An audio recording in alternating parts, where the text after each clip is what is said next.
देसी कट्टे की नोक पर पत्रकार को धमकी। ये सिर्फ धमकी नहीं, ये लोकतंत्र की आवाज को कुचलने की कोशिश।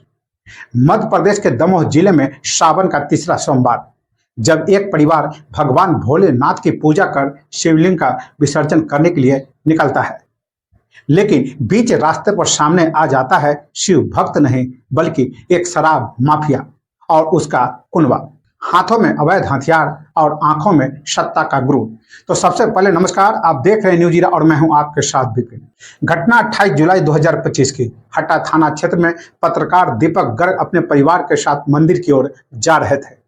तभी दो बोलेरो गाड़ियां सामने से आकर उनकी गाड़ी को रोकती है। गाड़ियों से उतरता है दमोह का कुख्यात शराब माफिया महेश पुरानी, साथ में उसका बेटा आशीष पुरानी। और फिर शुरू होता है वो डरावना मंजर, जहां बीच सड़क पर एक निहत्थे पत्रकार को देसी कट्टे की नोक पर जान से मारने की धमकी दी जाती है। अगर तूने हमारी दारू पकड़ी या खबर चलाई तो पूरे परिवार को खत्म कर देंगे। आशीष पुरानी हाथ में देसी कट्टा चमका रहा था, गालियां दे रहा था और सब कुछ रिकॉर्ड हो रहा था। घबराया हुआ परिवार किसी तरह जान बचाकर हट्टा थाने पहुंचता है। थाना प्रभारी को वीडियो दिखाता है, सीसीटीवी फुटेज भी दिखाया जाता है, जिसमें महेश पुरानी अपनी गाड़ियों के साथ साफ नजर आ रहा है। लेकिन सवाल यह है, क्या पुलिस अब भी सिर्फ फाइलें पलटेगी? क्या भगवती मानव कल्याण संगठन जैसे राष्ट्र सेवी संगठन अब खुलेआम अपराधियों के निशाने पर है? क्या एक पत्रकार की जान से बड़ी हो गई है किसी की शराब की ठेकेदारी? क्या अपराधियों को राजनेताओं का खुला समर्थन प्राप्त है? अब निगाहें टिकी है मध्य प्रदेश की मोहन सरकार पर। क्या वो योगी मॉडल अपनाएगी? क्या बुलडोजर चलेगा इन शराब माफियाओं पर, या दमोह की सड़क के अपराधियों की रणभूमि बनती रहेगी? देसी कट्टे की नोक पर पत्रकार को धमकी, ये सिर्फ धमकी नहीं, ये लोकतंत्र के चौथे स्तंभ पर सीधा हमला है। तो ये थी स्पेशल रिपोर्ट हमारे सहयोगी महेंद्र सिंह की। तो फिर मिलते हैं अगली खबर के साथ। तब तक के लिए सतर्क रहें, सुरक्षित रहें और सच्चाई के साथ खड़े रहें। जय हिंद। क्या घटनाक्रम हुआ है आपके साथ? घटनाक्रम ये है कि मैं जब से संगठन में जुड़ा हूँ, करीब 3 से 4 महीने हुए, तब से महेश पुरानी और उनका लड़का ये लगातार हमें प्रताड़ित कर रहे हैं, हमारे परिवार को प्रताड़ित कर रहे हैं। ये मांग कर रहे हैं कि आप संगठन छोड़ दें और हमारे साथ शराब का कारोबार करें।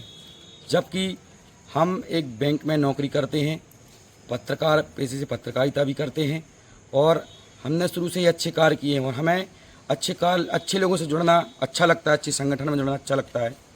तो इनको ये चीज़ पसंद नहीं आ रही है। ये लगातार हमें पहले इनने हमें धमकाया चमकाया, हमारे परिवार वालों को धमकाया चमकाया, और अब इनकी स्थिति इतनी बढ़ती जा रही है हमारे परिवार के प्रति, हमारे प्रति, कि ये हमारी जान लेने के लिए तत्पर हो चुके हैं। इनका लड़का जो आदतन अपराधी है, अभी इसके ऊपर केस भी चल रहा था, ये आज खुले में कट्टा लेके सामने खड़ा था, हमारी गाड़ी के सामने खड़ा हुआ था, हमें मारने का प्रयास कर रहा था। इनके जो पिताजी हैं महेश पुरानी, वो हमें धमकी दे रहे थे कि अगर आप शराब पकड़ेंगे हमारी तो हम आपको जान से मार देंगे और आप कहीं किसी के लायक नहीं रहेंगे, आप संगठन में कार्य मत करिए।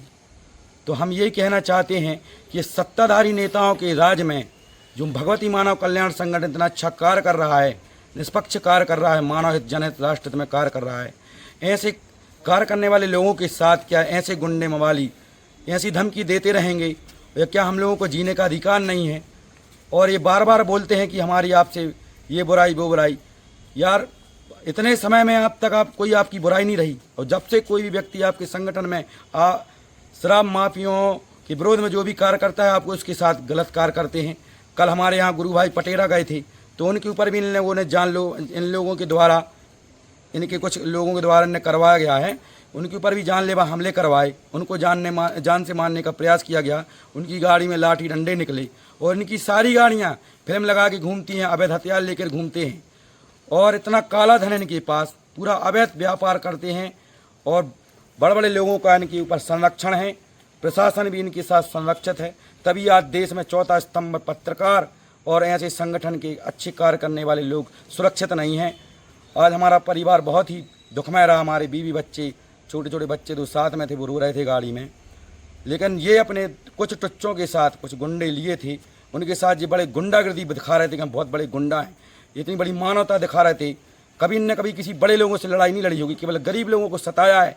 और आज तक इनने कोई गुंडागर्दी ऐसी नहीं की, केवल गरीब लोगों को टारगेट किया है, दूसरों की धन संपत्ति छीनी है, अवैध शराब बेच कर घर बनाया है, अवैध संपत्ति जोड़ी है, और आज उसी की दम पर अवैध हथियार लेकर वो कुछ लड़कों को लेके ये गुंडागर्दी करते हैं, बीच रास्ते में रोकते हैं और संगठन के लोगों को मारने का प्रयास करते हैं। लगातार हमारे द्वारा आवेदन ज्ञापन भी दिए जाते हैं, लेकिन कोई कार्रवाई कुछ नहीं होता है, क्योंकि ये बोलते हैं कि हम तो पुलिस खरीदे हैं, हम 35 लाख दिए, हम 20 लाख दिए थाने में। इस तरह के कृत्य किए जा रहे हैं। हम इस देश के मध्य प्रदेश के मुख्यमंत्री से कहना चाहते हैं कि आपके प्रदेश में क्या गुंडागर्दी इस तरह से चलेगी कि कोई भी संगठन, हिंदू संगठन कार्य नहीं कर पाएगा, पत्रकार यहाँ पर पत्रकारिता नहीं कर पाएंगे इन गुंडों के चक्कर में। मैं पूछना चाहता हूँ, क्या हम लोग ऐसे ही मरते रहेंगे इनके द्वारा? और मैं प्रशासन से भी यही मांग करूँगा कि आप इनको ऐसी खुली छूट देंगे तो कोई भी अन्य व्यक्ति जो आज देश में सुरक्षित महसूस कर रहा है वो सुरक्षित नहीं रहेगा, और हर व्यक्ति हथियार उठाने के लिए बाध्य हो जाएगा। जिसने कभी कोई अपराध नहीं किया वो भी अपराधी बनेगा, वो भी हथियार लेके। अगर आप ऐसे हम लोगों के साथ सही से जांच नहीं करेंगे, जिसके वीडियो लेकर भी हम आपके सामने खड़े हैं कि वीडियो में साफ साफ गाली देते दिख रहे हैं, और कैमरे में भी आपने सीसीटीवी कैमरे में आपने देखा है वीडियो में, और तब भी कोई कार्रवाई नहीं कर रहे, तो हम लोग भी फिर हथियाने के लिए बाध्य होंगे। अगर आप हमारा परिवार के सामने हमें मारने का प्रयास करेंगे, हम भी हाथ में चूड़ी पहन के नहीं बैठे और धन से सब कुछ नहीं चल रहा है। हमारे गुरुजी का आदेश है कि आप अच्छा कार्य करिए, आपके साथ ईश्वर है, और हम उनकी विचारधारा से कार्य करेंगे। आप हमारा कुछ भी करें, हम संगठन के साथ रहेंगे और अच्छे कार्य करते रहेंगे। जय माता की, जय गुरुवर की। क्या मामला है? आज भगवती मानव कल्याण संगठन की हमारे सक्रिय सदस्य दीपक गर्ग को महेश पुरानी व उनकी लड़की द्वारा बीच रास्ते में रोककर कट्टा की दम पर रोका गया। उन्हें बोला गया कि आप शराब पकड़ोगे तो हम आपको मार देंगे। तो हम शाम 5 से 6 बजे के बीच में हमारे सक्रिय कार्यकर्ता दीपक गर्ग अपनी फैमिली को लेकर के, और आज तीसरा श्रावण सोमवार है तो गंगा जी में विसर्जन करने के लिए जा रहे थे।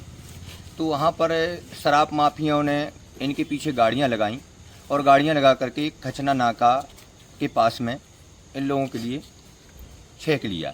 छेंकने के बाद महेश पुरानी का लड़का आशीष पुरानी नीचे उतरता है और कट्टे की नोक पे जान से मारने की धमकियां देता है।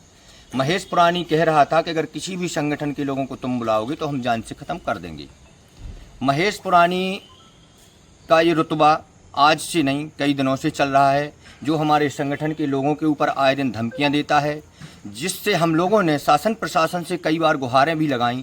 एसपी महोदय तक को जाकर के कहा कि श्रीमान जी, हमारे यहाँ फरार पर घूम रहा आरोपी आशीष पुरानी के ऊपर कड़ी से कड़ी कार्रवाई की जाए, निष्पक्ष जांच की जाए, और जो अवैध शराब धड़ल्ले से निकल जाती है, कभी 200 पेटी, 50 पेटी, 300 पेटी, काले कलर की फ्लेम लगाए हैं गाड़ी में, पता नहीं उस गाड़ियों में बलात्कार हो रहा है, किसी की लाश लेकर के जा रहे हैं कि अवैध व्यापार कर रहे हैं कि गांजे का पदार्थ लेकर के जा रहे हैं, कोई समझ में नहीं आता है। उसमें कई प्रकार के हथियार, अवैध हथियार रखे जाते हैं। रातों रात पूरी गाड़ियां हटा शहर में घूमती हैं, इस पर भी कोई ऑब्जेक्शन नहीं लिया जाता है। तो मैं माननीय मुख्यमंत्री एवं माननीय प्रधानमंत्री महोदय जी से कहना चाहता हूं कि कुछ लोग तो कहते थे कि बीजेपी की राज में गुंडा राज खत्म हो गया, और आज यह देखने के लिए मिल रहा है कि इतना कांग्रेस की सरकार में गुंडा राज नहीं था, जो बीजेपी की राज में इतना बड़ा गुंडा राज पैदा हो गया है।